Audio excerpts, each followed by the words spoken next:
What is up, Pitt fans? Thank you so much for tuning in to Inside the Panthers on YouTube. My name is Steven Thompson, coming at you with another Inside Pitt practice report on this day, the first of Virginia Tech week. The Panthers are trying to bounce back and snap a three-game losing streak, and they'll try to do it against a team that they've actually had some pretty significant success against in recent years, and also a program that's struggling right now. Virginia Tech not in a great place. Panthers will try to capitalize on that. But first, they got a whole week of practice going on. They opened it this week, and we spoke to Pat Narduzzi as he opened the week of practice, and just going to kind of run through some of the highlights from his comments today because it was a pretty loaded press conference. A lot going on after I mean, I'm not really sure what word to use for that North Carolina game. Just a lot happened. A lot of guys getting hurt, and a lot of things happening, a lot of moving parts. So we'll just dive right into it. First of all, we got to address what was really the biggest news of the day, unquestionably. Matt Goncalves, starting left tackle, is out for the year with an undisclosed injury. Um, he went down in the backyard brawl with, I think midway through the second half, I believe. When I was there, I saw trainers checking out his shoulder.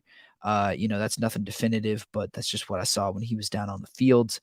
So he's out for the year. You think about starting left tackle, that's obviously a huge deal, but Matt was also their only preseason first team all ACC selection.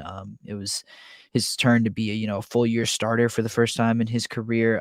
So that's kind of the first thing I think about. Just obviously that sucks for a really talented guy and a guy who's going to really help them on the offensive line this year. Narduzzi seemed to imply that he has an extra year of eligibility that he can use if he wants to.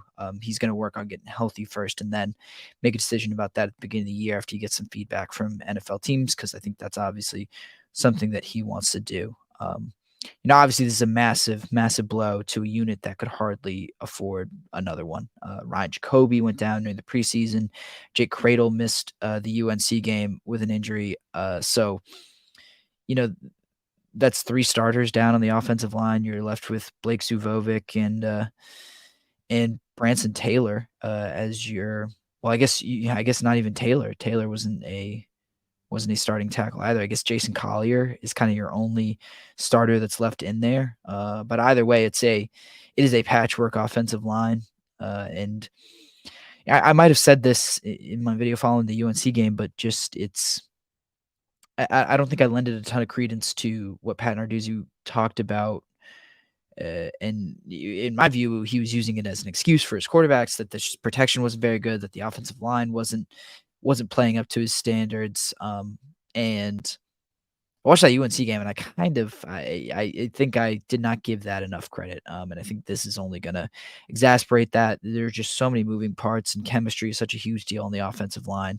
There's some talent at tackle, I think, between Ryan Baird, Branson Taylor, but these guys are raw, not a lot of starting experience. And when you think about how delicate the quarterback situation is, and we'll get to that in a minute, this gives me the feeling of it could get ugly pretty quickly. Yeah, it's just losing tackles is not ideal, especially a left tackle. That was, like I said, their best offensive lineman, and this is the second year in a row that the Panthers have lost their best offensive lineman in the middle of the year. So, speaking of the offensive line, we'll talk a little bit about how are they going to address this problem, and how have they kind of dealt with the rest of the losses that they've had, because North Carolina was their first time out, really, again with a fourth new offensive line in as many games. So a lot of new faces in there. It's Goncalves. He didn't play against UNC. Jake Cradle, the center, was also out. Terrence Moore stepped in, and to my untrained eye, seemed to handle things pretty well. Pat Narduzzi said he did as well. He thought Moore played pretty well. UNC's defensive line is, I don't think, as good as Cincinnati or even West Virginia. Probably, maybe they're about as good, but it's no slouch. And I thought cleared some pretty good running lanes, delivered clean snaps, kept the quarterbacks clean. Whatever pressure came through was coming on the edges, not necessarily up the middle. So that's a good thing. I was really concerned about center spot. I thought that is the last place that you would want an injury along the offensive line, to have to break in a new guy. But Moore, I thought, did pretty well, and his coaches seemed to agree. Ryan Baer also stepped in at tackle. He played right tackle while Branson Taylor moved over to left in Goncalves' place. And this one was a little bit more of a mixed bag. Narduzzi said he thought he played better in the run game. Bear did than against the pass. You can see there were some pressures allowed in that game, especially I think in the second half when Christian Bear stepped in. Phil Jakovic got hurt. So Narduzzi said he also liked the pass protection overall in the North Carolina game, especially compared to Cincinnati and West Virginia. So maybe there's some steps forward there. You really, I don't think, could tell. Just they got, I believe Narduzzi said 2 days of practice together before they had to step on the field against, the Tar Heels, so, like I said, chemistry is so important, and that's just not really enough time to build anything meaningful, so we'll see what they do with the full week of practice. We'll assume that everyone's kinda healthy and in there, at least what they have now. I have no idea what Jake Cradle's status is for this week. We'll have a little bit more later in the week on that, possibly. But, without knowing what his injury is, you can kind of feel, I guess, pretty comfortable with Terrence Moore in there, and then hopefully a week of continuity with everyone else in there makes things a little bit better. I do wonder how they will deal with the right guard situation. That's just been a rotating thing all year. Jason Collier and BJ Williams have split time there, but I wonder if that'll continue or if they used last game, if they learned anything new about either of those guys and got any more clarity about who they like better in that spot. And luckily, or hopefully at least, they get somewhat of an easier task this week against Virginia Tech, who, like I said, is a struggling program. They gave up more than two. They gave up 200 yards on the ground through three quarters to Marshall, who they lost to last weekend. So theoretically, it's an easier task, but we'll see how that works out, especially, like I said, with everything, all these changes going on. We'll move on a little bit from the offensive line, but we're going to stick with the offense. Obviously, we got to talk about the quarterbacks. No updates on Phil Dracovic yet, who went down with what was called an undisclosed injury on game day, and then again today. I mean, called an undisclosed injury, but he got taken out after a hit that got flagged for targeting. So, I mean, you do the math. I think we can kind of tell. We can read between the lines a little bit and know what he's dealing with.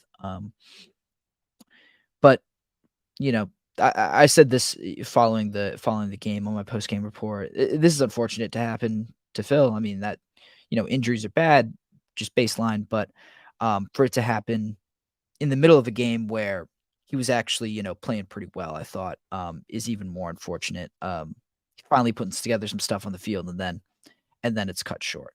But with that in mind, Narduzzi declined to share anything specific about whether Phil would practice this week, whether he'd start on Saturday, if he and Christian Veillere are going to split time, taking first team reps. So, like I said, I get to go to practice tomorrow and watch about a half hour of their work tomorrow morning. So we'll see what that looks like. But for right now, things are a little up in the air. What we do know, if Jerkovic is unable to play, it will be Christian Veillere. It doesn't seem like they're going to give Nate Yarnell much of a chance to compete for a starting job. They're going to stick with the guy who earned the backup role coming out of training camp. That's interesting. It's a definitive statement about the quarterback situation from a guy in Pat Narduzzi who never seems to want to give one ever. It's also interesting just because Yarnell has starting experience and, in a similar situation like this, he has winning starting experience. You think about when he went up to Western Michigan, completed 9 of 12 passes for 179 yards, I believe, and a touchdown, but just managed the game well and got them a win. Got them a pretty comfortable win. Didn't turn the ball over, anything like that. So they're still going to defer to the slightly older Veillere. The guy won the job out of camp. Think he's talented, but I can't say I thought Veillere was particularly impressive in his limited action last Saturday. I mean, I think that's understandable. A guy who doesn't have a ton of starting experience coming in the middle of a game, like with a split second notice, that's hard. So, I think I'll save judgment for this week when, I assume if he's gonna play, it's because it'll come at the end of a week where he gets full prep. I think they will know fairly soon if Jerkovic's gonna be ready to go for Saturday. So, I'm gonna kind of assume that he gets a full week of practice this week, and then we'll kind of make some judgments off of the Virginia Tech game. But Narduzzi also said the protection was iffy at times, especially on one of the two interceptions that Veillere threw, the other interception. So The first one was, on a deep ball to Kenny Johnson. Narduzzi said, Johnson pulled up on his route. There's bad protection. There's a lot of things going wrong. Did the kind of the same thing with Dracovic where when he struggled, he said, not all on one guy, not all on one person. We got to all be better and we'll get better results. So we'll keep an eye on that as well. The other interception that Bayer threw was really bad. There was no receiver around the defender he threw it directly to, and even if there was a receiver around there, again, he threw it directly to a defender. So, it's his first, live action in a long time. I think more than a year. I'm not sure specifically how many weeks or days or whatever, or months. It's been since he started against Rutgers. Got a win against Rutgers, kind of similar situation to Yarnell when he got his first start. But you know, again, you can't really make a judgment about a guy going into that situation. Just not fair to him. So this is something we'll keep an eye on. Like I said, I'll be at practice on Tuesday. We're not allowed to report anything from there until game days. So we'll kind of keep it in our back pocket and then probably have something more definitive about that quarterback situation on Thursday when we speak to Pat Narduzzi for the final time before the team heads down to Blacksburg. So lots to pay attention to this week.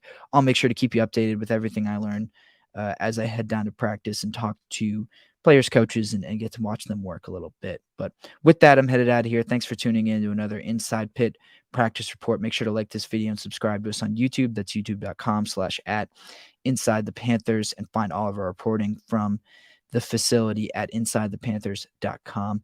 Once again, thanks for watching, and I'll talk to you next time.